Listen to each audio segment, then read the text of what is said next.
time, Yeah, yeah, and we have a lot of people who absolutely, join. So absolutely. thank you for joining, everyone, whoever has joined up till now. So we at FinMedium uh, love to hold these talks with industry stalwarts and get their insights and share their experiences with all of us, so that we can really create a wave of financial education amid such volatile times. FinMedium, as you all know, is one of the largest aggregators of financial blogs, and it's been a while since we had this investor talk. So it's been a few months, and COVID did interrupt the flow.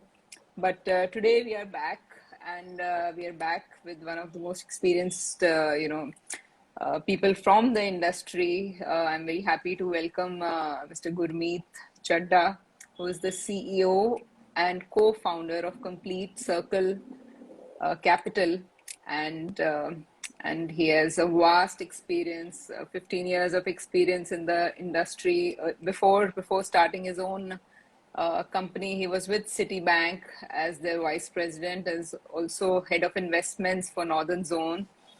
Before that, he was with the asset management company formerly called Reliance Mutual Fund, they're now known as Nippon. He was a regional head then. So lots of experience. I'm sure we'll have lots to talk about.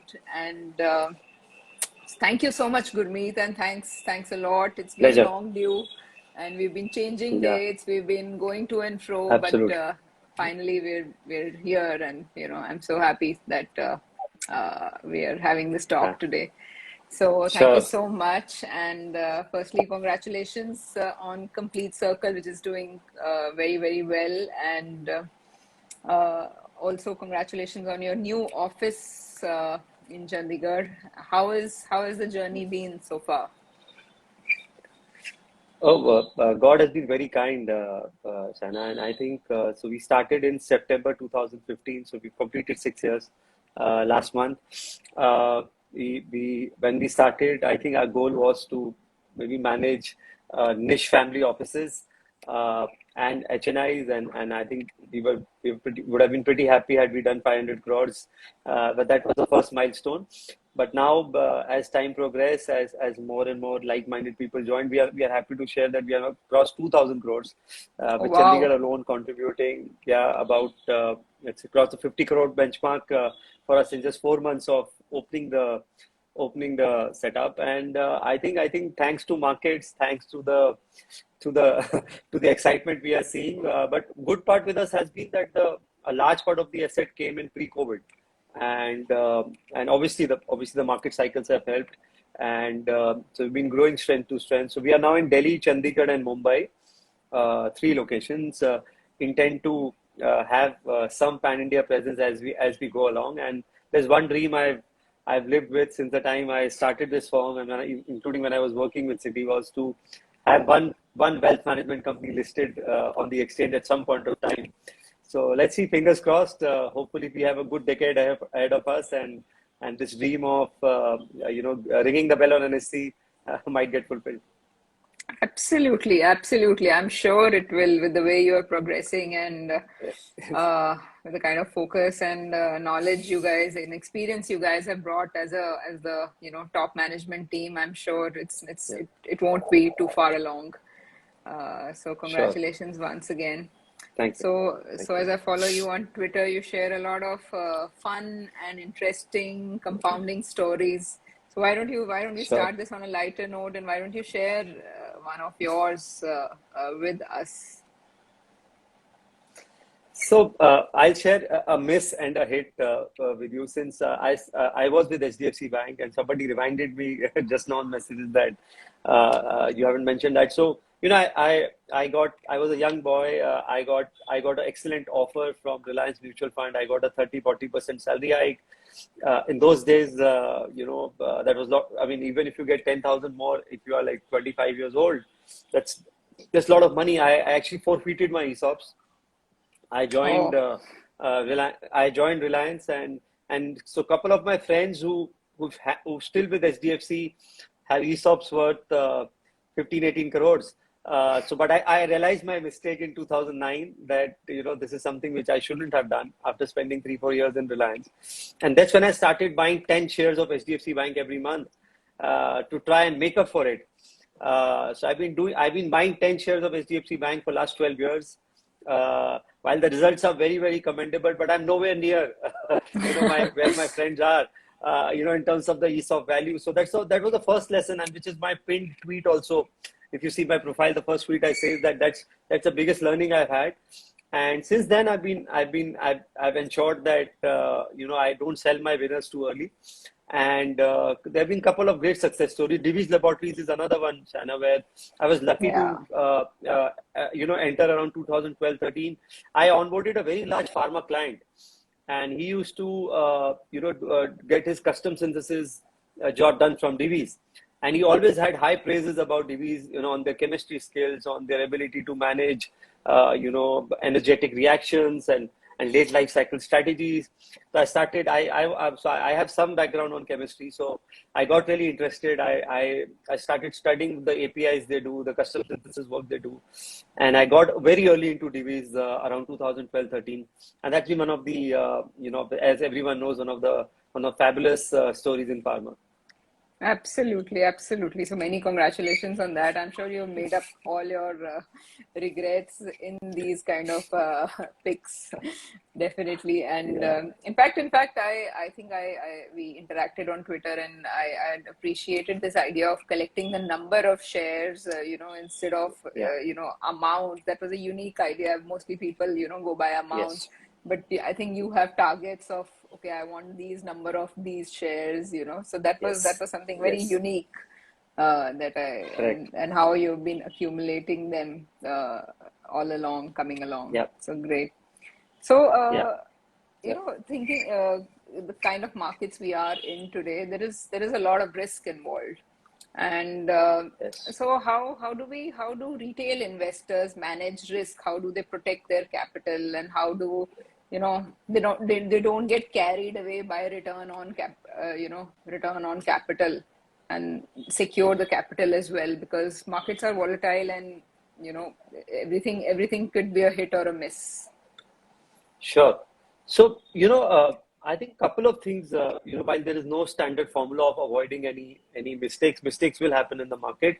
But as you rightly said, the best of the investors make mistakes. Rakesh Jhunjhunwala bought DHFL, Warren Buffett bought aviation stocks. So you will make mistakes. Idea is to keep learning from your experience and from others' experience, and ensure that you keep reducing the probability. And investing is all about probabilities.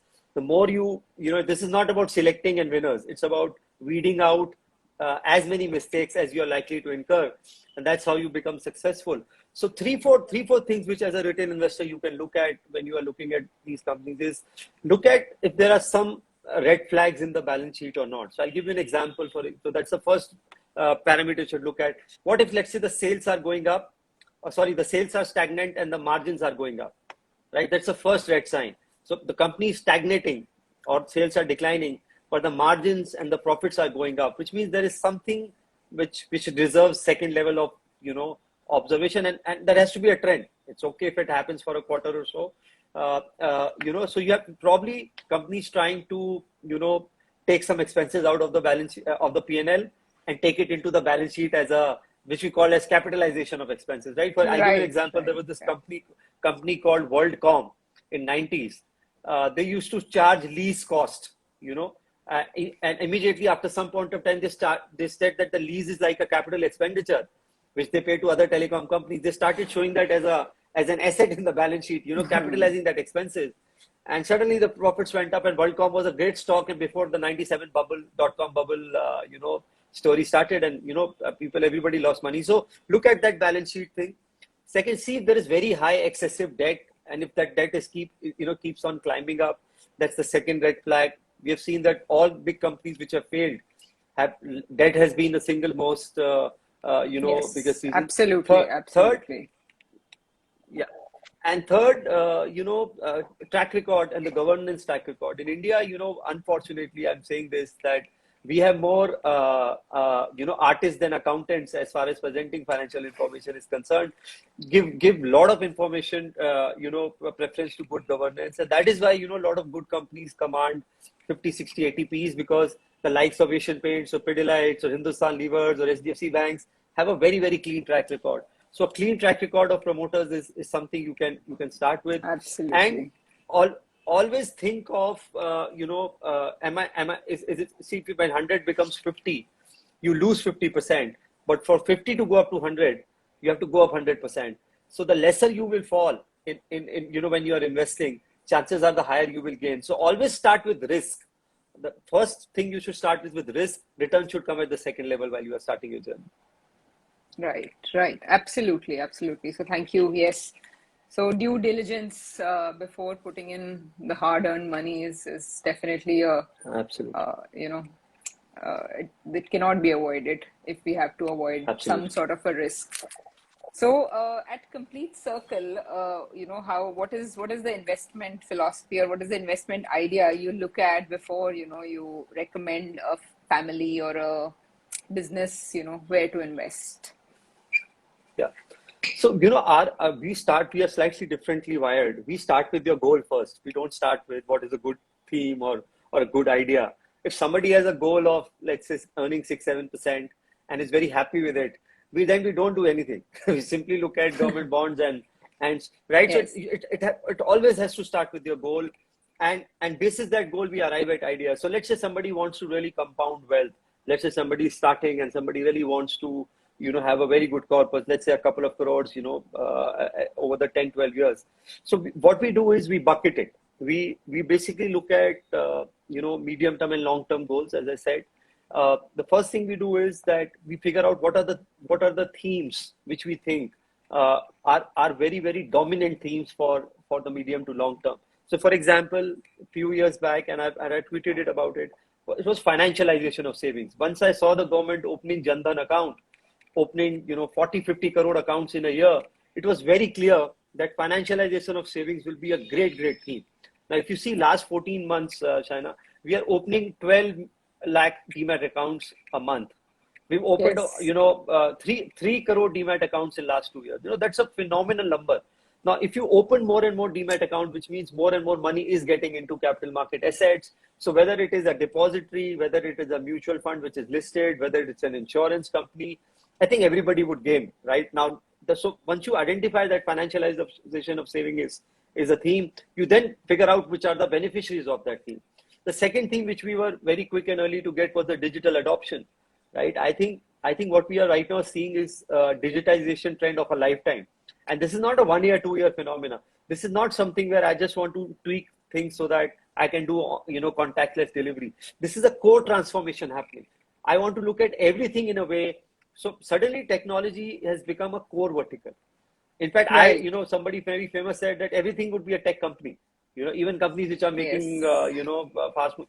So digital adoption was that. So we pick up some themes, right? And then we go into what are the good ideas. And so sometimes, the theme is very complex. So then we even recommend a portfolio or a fund approach, so simply index it and play that theme. For example, in India, there is nothing very pure play on cybersecurity. You do not have a pure listed cybersecurity company. I'm talking about pure listed. There are a few which are into cybersecurity, but that's like a peripheral function. In US, there is something called a bug ETF, which only has cybersecurity companies, right? Yes. So you have to look first as a broadened theme. Then you look at what are the components of that theme. How do you want to play it? You want to play it through an MF, ETF, stocks. When you come to stocks, you try and figure out 3-4 parameters. The first parameter we look at is the opportunity size big enough, right, for us to merit a long-term call? We don't take any trading, any tactical calls as a house. So we see, so one parameter I always look at is the ROCE around 15-20% consistently. Is the guy making 15-20% money on the capital, on the assets he has? You'll be surprised, Shaina, if you put this filter out of 6,000 listed companies, you'll be left with Yes, 300. absolutely. Absolutely. Yeah. Absolutely. And right. And then we go level 2, as I said, is the size of the opportunity. Is this a short-term phenomena, or this is a very secular trend? And then the third, we look at parameters like, is the company the market leader? Is the company the challenger? Is there a movement happening from unorganized to organized? Something which happened in paints, tiles, sanitary Right. wear, etc. Right? Big organized, unorganized market, and with GST, that happened. So this is how we go about it. Wonderful, wonderful. So a lot of a very thorough approach and a very sticking to the book kind of an approach. So that is, Yeah. yeah, that's really appreciated. So we were talking about themes, and there have been lots of momentums and lots of cycles that have gone around in the last 4 to 5 years. So maybe it was metals, then reality stocks boomed. In during COVID times, we saw pharma and IT just zoom out of uh, Yeah. totally launch out. And so what do you think is what is coming up, as we are hitting a new year, and what cycle, or what is something that you can envision that will form this kind of a great growth story? Sure. Sure. So what we do is, I think it's important to identify what is secular and what is, as you rightly said, tactical or seasonal. This is something we call as a core and satellite approach. The core portfolio is something where you essentially want to hold for long term, unless something goes Right. wrong. So it's like buy and you hold it, or buy and forget, if I were to say that, and you accumulate, right? So look at, for example, healthcare. I think healthcare in India would be a very, very long term play. So healthcare, if you see Nifty, the entire market cap of all healthcare companies put together is 10, 11 lakh crores. Yeah. That's equal to HDFC Bank, right? So you have the entire pharma sector available at the market cap of HDFC Bank, HDFC. or if you combine HDFC twins, probably they'll be more than the pharma market cap. So in terms of weightage, pharma is about 6% in Nifty. And this is after the rally. Last 1 year, since COVID, Yes. pharma is almost up 100%, right? So if you pick up US, US is almost 14%, China is 30. You pick up any large economy. Now we are almost a $3 trillion economy. You will find healthcare at clear double-digit weightage. So you will see more and more companies, gaining market cap in this space. Within healthcare, there are 3, 4 sectors, China. One is generics, where you export. That's like the Sun and the Lupin sector of the world. Yeah.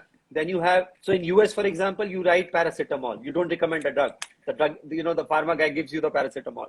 In India, you Right. write Crocin, or you write, Benadryl, or you will write a Combiflam. So that's called Absolutely. branded generics, right? Branded generic is where your Abbott, Merck, Pfizer's of the world are dominant. And then there's a third one, which I'm very confident, and that this is a long play, is API and custom APIs. synthesis. Right. API for viewers is active pharmaceutical ingredient. It's Yes. like the raw material of the drug. I personally think that pharma outsourcing in India is where IT outsourcing was 15 years back, 20 years back. It's a huge market. Just to give you an idea, the entire pharma outsourcing market is $125 billion. Your top company, Davies Laboratories, is $300, $400 million in custom synthesis. So the runway is so huge in this that you will see China controls 80% of the API and the pharma outsourcing market. I see Indian companies really doing well. Technology, as I said, our weightage is 15% on Nifty. S&P 500 is 30%. China, the tech weightage is 32%. So you will see more and more. We have seen a lot of listings, of new internet companies, new age companies coming. Absolutely. Yeah. Next 1 year, you will see a lot of digital companies, finding their way in the market, in EVs, in B2C, in B2B, in e-commerce. There are a lot of themes. So I think technology is something which, again, I think the weightage is going up. Financialization of savings, I discussed when we started this, right? And the fourth one, which I'm very gung-ho on, is housing. I think this entire home improvement theme. You've already seen people buying the last 2, 3 months with a big jump in registrations and all. I think this entire space, which includes your building material, your consumer durables, your tiles, sanitary ware, CVC pipes, air conditioner makers, etc. I think you will see a very good trend playing out over the medium to long term. So right from your reality guys to your Astrals and to your Kajaria, everyone is set to gain out of it. Absolutely. Right, right, right. And in fact, you mentioned healthcare. In fact, I was looking at a few AMCs, healthcare funds of a few AMCs, and I had done this deep dive like a few months ago also. And now, a noticeable change that I had seen this time is that they have moved a certain percentage to healthcare services. So your Max and Apollos have got a bigger share than it Absolutely. was earlier. So maybe I think post COVID they realized that how much this is needed in India, and Absolutely. how this infrastructure is going to has to develop Absolutely. considering Absolutely. the There's no, population and yeah, there's no right. choice we have. Just see how inadequately we were prepared Absolutely, when yeah. second wave hit us. So I think this doesn't need any. I mean, I think the broad spend of the government will go up. Ayushman Bharat schemes of the world have brought more people under the medical insurance net also. So Yes, affordability will yeah, pick up. So seems pretty secular to me. right, absolutely. So, as we're talking about these Indian stocks rallying, and a noise that has been last few days, in fact, or maybe a week or so. How China, is curbing carbon emissions, and how there is this power load that they're trying to shed, and there's a lot of excitement that all of this is going to come to India, and even the chemical bit.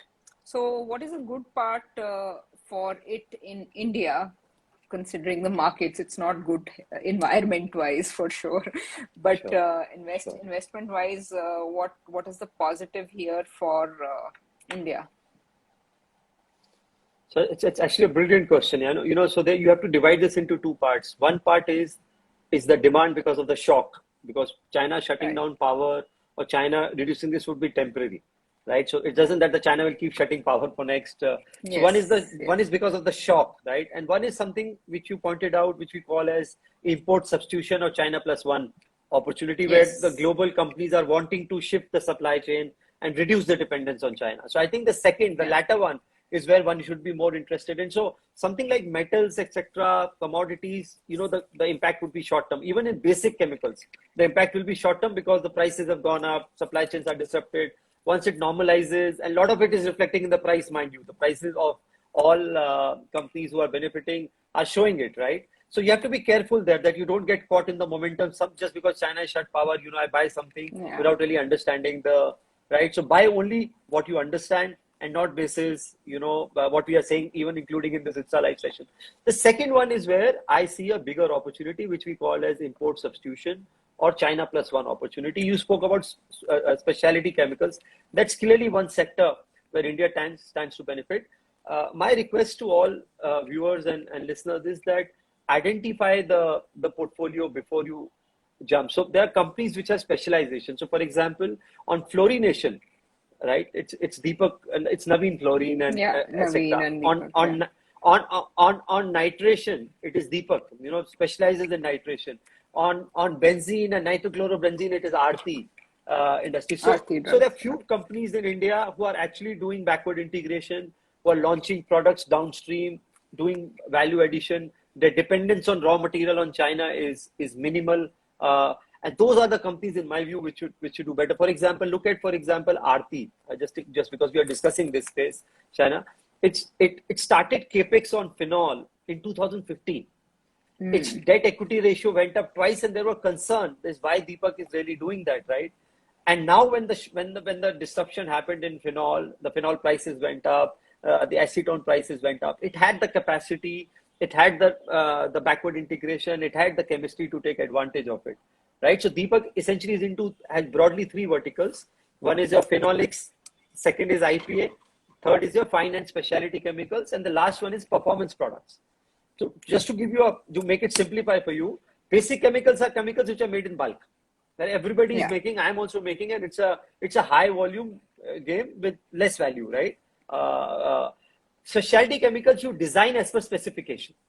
They are custom made, tailor made for end use, either in agrochemical or in pharma or dyes or pigments, and that's where it's low volume but high margin, high value, right? Right. Right. Performance product, again, as the name suggests, is made as per the a certain specific requirement. You would have heard this news of Dajda price going up. Yes. Dasda is basically nothing but Dasda say they make optical lighting products. So detergent we use hota hai to bring shine and cleanliness in the product. I'm just making it simple. So when Dasda prices went up, Dasda is a performance product for Deepak, which they supply to a lot of detergent makers, right? It's called optical brightening agents, OBA, and that's how Deepak, gained out. So I think specialty chemicals again, the market is about $35 billion, and India again has a huge runway. A lot of our companies are doing capex. They've been around for 2-3 decades. I think the likes of Deepak, Aarti, some of the other names clearly should benefit out of this space. Yes, and in fact, and now considering in the last 4-5 years, as you mentioned, the debt equity ratios have come down. They're all under one now, and they're Absolutely. considerably. So at that point of time, it was definitely a matter of concern, and Absolutely. but that long-term vision was to actually, it's a similar thing. Divis was or is also doing, but it also did a couple of years back, added a lot of capex. Uh, you Yeah. know, Facilities, and now I think it is going to pay off. Definitely, it Sure. is going to pay off. Yeah. So, as we're talking about China, and we talk a lot about asset allocation and distributing our risk, and plus within equities also we would like to have an allocation, maybe thematic or index, etc., etc. So recently we have a lot of international exposure as well. A lot of mutual fund houses have come up with these brilliant funds, be it consumer funds or tech funds, and China, country specific. So we have China fund and we have a European fund. So or we have the fancy fangs, which help you invest in your Teslas and Netflix, etc. So how do you see that cropping up right now? So we don't understand other countries as well as we understand the economics and politics of our own country. So Sure. how do we consider investing internationally, and what should be on our mind while doing that? Sure. So, excellent, question on this. So, I think we should have international allocation. I think the first answer is a clear yes. In terms of weightage, it can be anywhere between 5 to 15%. Again, as I said, depending on your goals and on your risk appetite. So, if you have a high risk appetite, let's say you have somebody wants to send their children overseas for studies, right? And that goal is 10 years, 15 years from now. I should allocate something to international investing. And there are two ways of doing it. One is the LRS route, where I transfer money every year, open an IPB account with any bank, and from overseas money, I buy stocks or I buy, mutual funds, etc. The second is, as you said, the offshore funds, which are now in India. You can invest in US, China, etc. So you can use both route depending upon the quantum. If you have a large quantum, and you don't want to, and you want to also use that money to buy a house later on in future, LRS is a better route. But if it's like small investing, you can take the offshore and the fund of fund route.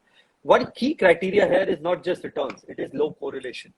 So just to give you an idea, S&P 500 and Nifty, the correlation is 0.2. So Mm-hmm. if you see for now, for example, when Evergrande happened, US markets Yeah. went down 8%. We went down 1 or 2%. So a lot of people underappreciate. We only focus on returns. We don't focus on low correlation and diversification. Extremely, extremely important. Second, it gives you a natural currency hedge.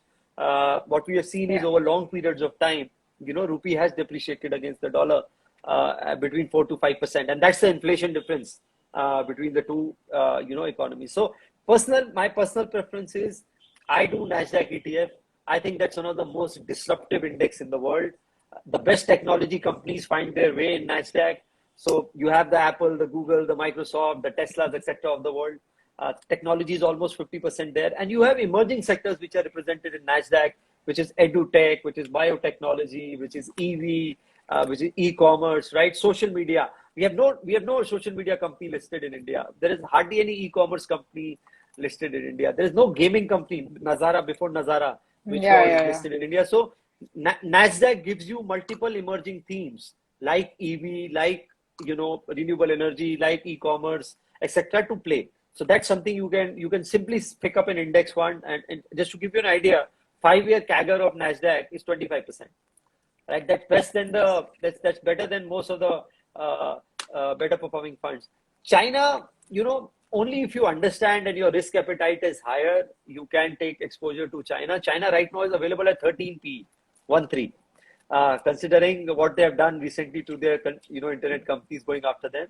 So if you are a high risk, high appetite investor, history has shown us that if you enter at 12, 13 Ps in any market over a medium to long term, your returns are slightly, better. And China is going through a down cycle. My personal view is that this is not a short term thing. China is just, pivoting itself to a slow growth now. They have grown at 8-9%. You'll possibly see a few years of China actually growing in very low single digit, or even I'll not be surprised if a couple of quarters the growth is, flattish also. So if you have a long term view and you're willing to grind it out, over the next few months, might as well take China. Otherwise, a simple S&P 500 or a Nasdaq ETF should help your cause. You can also, start accumulating. NSE will start US equities pretty soon. So I'll give you an idea. Apple is 27 PE, TCS is 40 PE, right? Google is 26 PE and Infosys is 35 PE. So when you look at technology, see, our IT services companies are technology enablers. We are Yes. cloud enablers. We are not a pure cloud play. Since we are talking about cloud here, a pure cloud play is probably Amazon, Google, Microsoft, right? So you can go for some of these good names. You can do a Nasdaq ETF, you can do an S&P 500, but don't do more than 5-10% of the portfolio. Well, that's taken, and I think you're right on China. I mean, this is a very significant government year for them, so they are, moving towards a lot of common prosperity and taking away the Sure. power from hands of a few strong Yeah. guys. And also, they're also Yeah. concentrating a lot on hardware development, like your semiconductors, and Right. so definitely all your chips that are short these days will definitely be coming along from China. So let's see how that pans out. But I think you're right. We'll have Sure. to give that some time. It is not going to happen immediately within, like 6 months or 1 year. It is going to take a while before all of that is regulated and the Sure. supplies begin, etc. So yes, Absolutely. and so as you mentioned that the number of demat accounts that have been opened in India in the last 10 months or 1 year, or even 2 years, it's phenomenal. It's unheard of. Absolutely. So these are retail investors, and I saw one of your tweets in which you said when your panwala starts giving you stock tips, then it's time. Yeah. So these are retail investors. They do not have financial background or that kind of thing. They're just overwhelmed by the markets and the returns, and a friend Absolutely. tells them, a friend of friend tells them, a relative tells them. So what is your advice for these retail investors who are actually putting in hard-earned money, who are some of them are even withdrawing money out of their other sources and just putting everything in the Sure. market right now? So yes, what would you like to what are your 2 cents on that? Yeah. So, the first piece of advice to them is that the market can have extended periods of negative and no returns, and without any logic. So while upside has no logic, downside also has no logic. And nobody in March, you tell me one prediction which said that Nifty will touch 18,000 when we had the first week. Absolutely. In fact, there were talks of 5,000 Nifty, right? 6,000 Nifty. Now people are talking of 20,000 Nifty, 25,000 Nifty.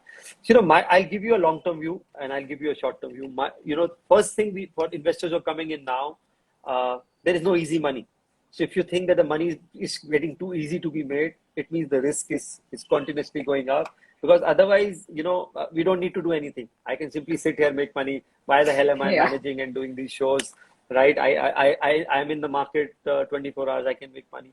So first, mellow down your return expectations. Your return expectations on equities should be based on the nominal growth in the economy. India, in my view, in this decade, while nobody really knows, if I'm, again, as I said, it's about making probabilities, should grow at 7% kind of GDP with 4-5% inflation. That's a broad premise, which means our nominal growth will be between 10 to 12%. You can have good years of 13-14%. You can have, let's say, some bad years in between, which would be, let's say, 8-9%. Average would be 11-12%. equities will give you that kind of return. In fact, if you see Sensex today, we are from 100 to 60,000. While it looks 600 times, it is 13% Right. compounded over 40 years, right? And that 13% again is very, very close to what the economy has given in nominal terms. So I think if your expectation is 10 to 12% over long periods of time, you are in the right asset class. If your expectation is to make 10% monthly, weekly, my suggestion is please exit today, because chances are when you try and chase that, you will lose your capital. So avoid trading too much. Avoid taking very leveraged bets like acha IPO aa gaya, let me borrow and put money. This IPO has to open up, right? I'll give you some examples not to scare you. Hindustan Lever from 2002 to 2009, entire market became 5 times from 4,000 success to 21,000. The returns were zero, right? Reliance Industries from 2013 to 2018, which is the largest company today, which was yesterday made a new high of 2,700, gave zero returns for 5 6 years. So when you are buying businesses, you can have periods of 4 5 7 years, despite the business being good, Right. of not giving you good returns, right? So equity is meant to be non-linear. So don't come with a 1 year, 2 year, 3 year time frame. Then you are actually going to a casino and betting. You might get it, you may not get it. You're leaving it to chance. So think long term, mellow down on your return expectation. Don't gamble. Just because something you don't understand. I like Bitcoin. Bitcoin has gone up from to $60,000. I like metal stocks. China is shutting down factories. Let me buy chemical companies. Don't do all of that. Read, research, and then invest. If you're not able to do that, take help of a professional, right? This is the same thing which Absolutely. we do. We Google for symptoms and take medicines. Don't do that. It can temporarily help you, but it can create huge long-term complications. Third, don't break your FDs and contingency funds to put money in this just because the markets are Absolutely. going up. Do Yeah. not disturb your asset allocation, right? That's my last bit on this. Right. So I think that's a wonderful piece of advice towards the end that yes, we should not disturb the asset allocation because we might get caught on a wrong time and a wrong cycle, and then might just either have to wait a long time or just lose our capital, which is just stupidity, and Absolutely. need to avoid that at all costs. So I think we are getting some questions. In fact, a lot of Sure. questions in there. So let me just. So there are Yeah. lots and lots of questions which are stock related, and I'm not going to take that views on specific stocks, but definitely a few general ones we can take. So one of our viewers has asked us about your view on the auto segment, especially with the noise around the electric vehicle Sure. market and the auto ancillary market. So Sure. what are your views on that? Sure, sure. See, I think auto is a cyclical sector. It's going through a temporary pain period. In fact, that pain period started well before COVID. We had this BS6 transition, Right. which increased the cost. Then government made changes to safety standards. Then there were changes on the insurance. So I think the sector has it. The economy slowed down. So auto is one of the key pulse, as far as the economic activity is concerned. I think a lot of these problems which you are seeing today, which is semiconductor shortage, raw material costs going up through the roof, all of these problems will get resolved in next 1 2 3 quarters, right? And there's some very good businesses. Again, with a disclaimer, I'm not giving you any recommendation, which have Absolutely. withstood adversity over last 10 20 years. So I'll give you an example. For example, look at Hero MotoCorp. It sells about 55 60 lakh motorcycles a year, which is one of the largest in the world. It's trying to get into sports segment. It's trying to get into exports. They're getting into scooters. They're getting into Hero Electric, which will possibly take on the electric two-wheelers, which will come our way. Cash in the balance sheet, always return on equity being 17 18% available at 18p in a market Right.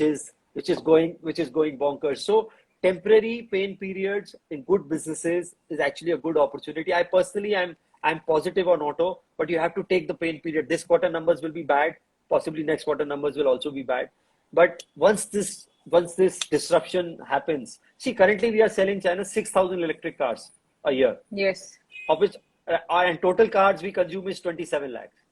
So it is absolutely. 0.2%. Now this 6,000 cars will become 6 lakh cars of EV in next 3 years, 4 years, right? So we need to figure out who are the companies who are going to benefit out of it. So there are a lot of auto ancillary companies which are trying Yes, to provide more value added system.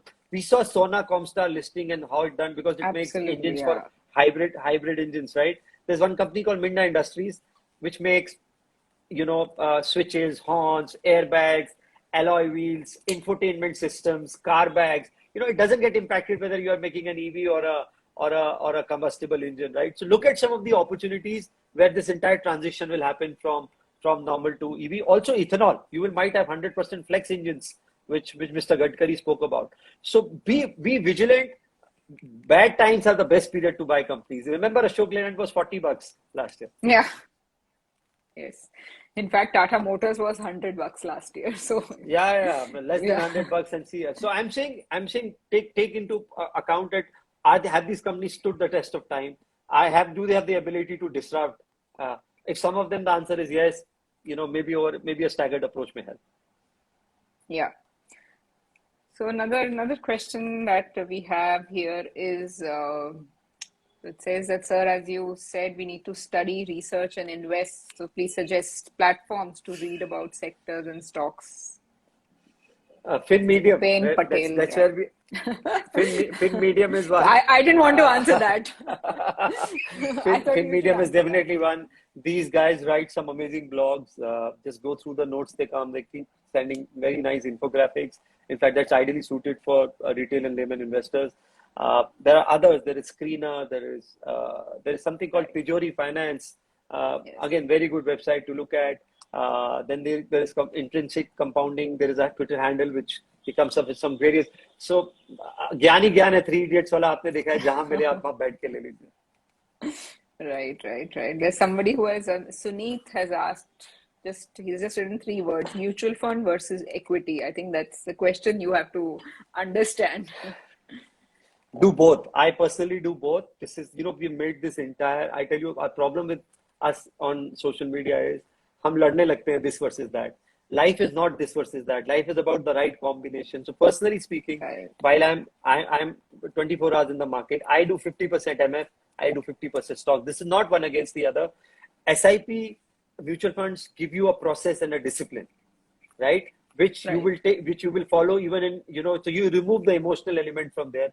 Equity, if you have the time to read balance sheets, if you have the time to listen to earning calls, if you have the time to track quarterly earnings, etc., you should definitely do equity. But just because mutual fund is also a vehicle for equity, it's not that this is versus that. So figure out the right combination. If you have a lot of time, if you are skilled, you can devote time to study and research. Have a higher portion of equity and direct stocks. If you are passive, you hardly get the time, you just want to follow a process, higher weightage to MF is better. Thank you for that. And I think we've received a few questions about crypto. So somebody's asking if it is the biggest scam. Somebody's asking if it will be legalized soon in India, and all of that. So are you holding any bitcoins? No. So I have the first rule, Shaina. One is that I don't invest in something I don't understand. I do not understand crypto. I do not understand just because something is very limited in quantity, just because the world will move into this, the prices keep going up. I don't get this logic. An asset class has to have an underlying value.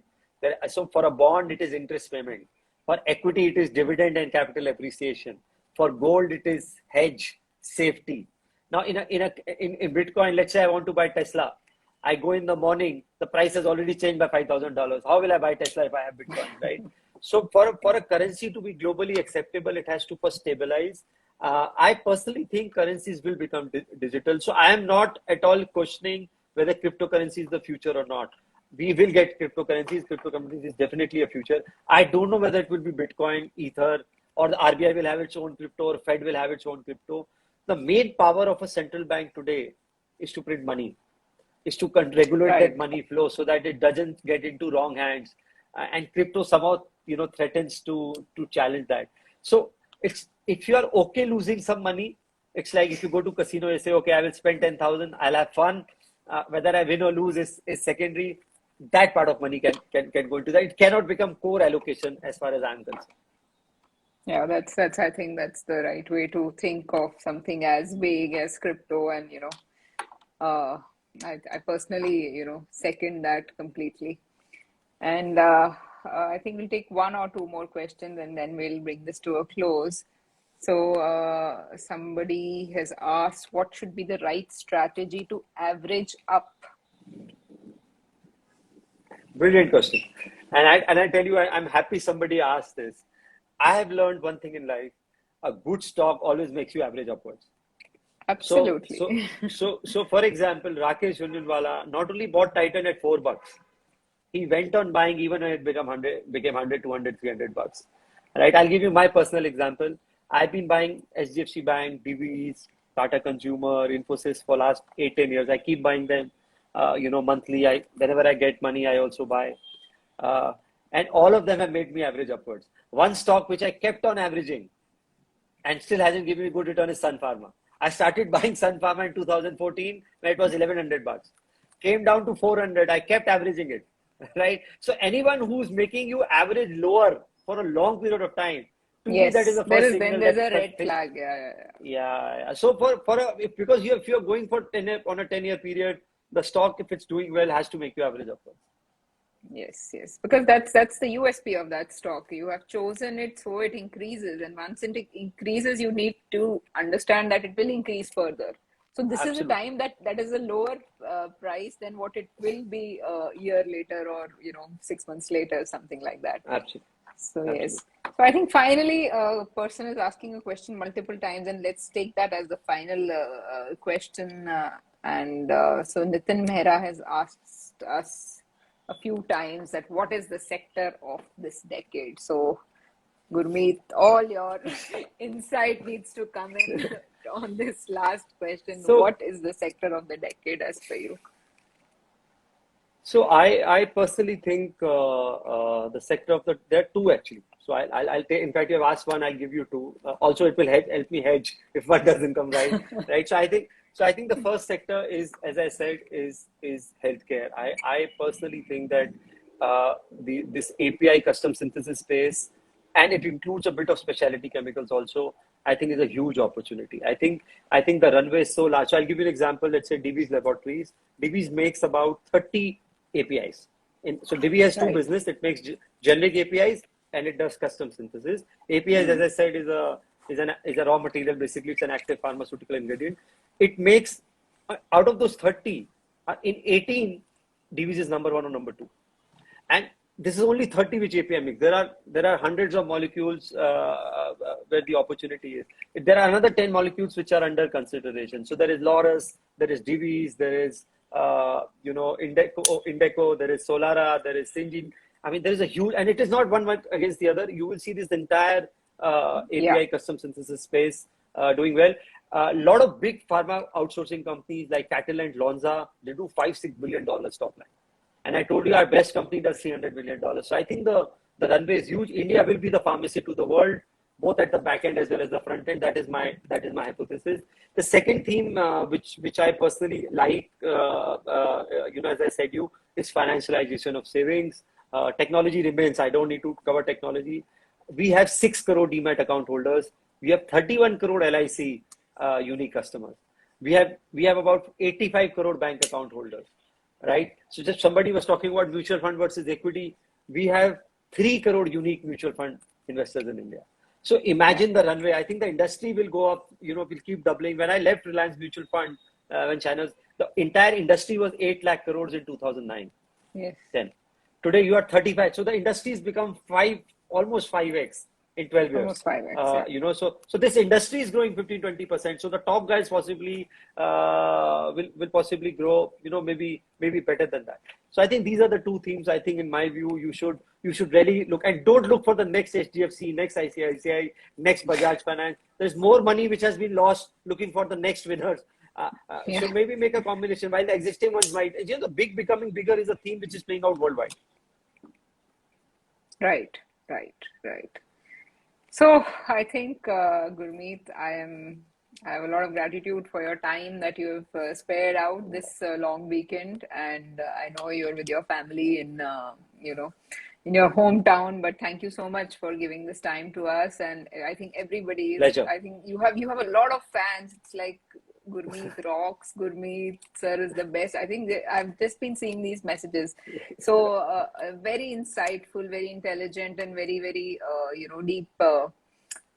Thoughts and very practical examples. I'm sure each person who has joined here has benefited, and Sure. and I'm sure they're taking back something with them that they're going to apply in their own personal finance space. Thank you so much, Thank Gurmeet. you. Thanks a lot. Thank you. Thank Thank you. you. Thank you. Happy investing. Thank you. Thank you.